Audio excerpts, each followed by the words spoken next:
Assalomu alaykum hammaga. Bize navbatdagi ko'mir qatili turgan xonadonimizga keldik. Bu xonadonimiz Gurlanda ekan. Birlashgan ko'chasi 8-uyga keldik. Gurlanni o'zi Birlashganda ham mahallasida ekan. Bu xonadonimiz o'zi to'qli qatyol qo'yib qo'ydi ekan. Bize shunga ko'mirli qatyol ustanib ketib berdik. Endi shunda tabiiyni to'qli qatyollarni akkurat etib o'tirgan ekanlar.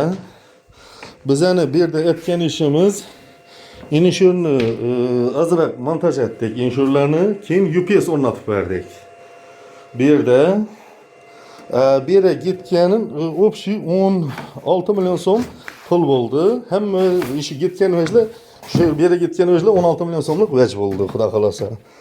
Qolaqqa bo'laqqa hammasi shuni ichinde. Endi sizlarga qatyolimizni ko'rsatib o'tsak, qatyolimizni teplo shavatini İnşallah tabii demir beklerini değerini demir sistemadan işledik. Kalan yerlerini plastik sisteme atıp yine doполнительный ule verdik.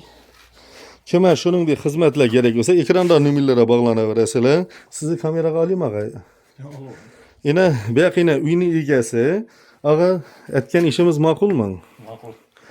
Ese inşallah etken işimize bir yılcha garantiye ne ukemisi olsa bemalol müracaat eteveresiz ağa. Yine xudo xolasa hamyurtlar görüp tursalar, ventilator, datchik hamma vejlari o'zini holatida ishlab turibdi. Yine gradusini oshirdik. Уже yana shu gradusni oshirish uchun ishlab boshladi. Xudo xolasa yana joyini o'chirib qo'yamiz.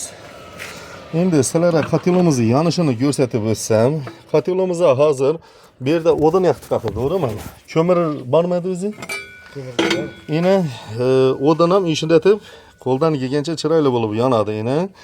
Asosiy iloji bo'lsa ko'mirda yaqin va qatyolni, shuning uchun ko'mir qatyol deb aytiladi axir shuning uchun.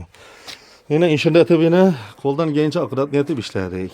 Shuna bilan bu uyda ishlarimiz ham o'z yakununa yetdi. Sog' bo'linglar, salomat bo'linglar.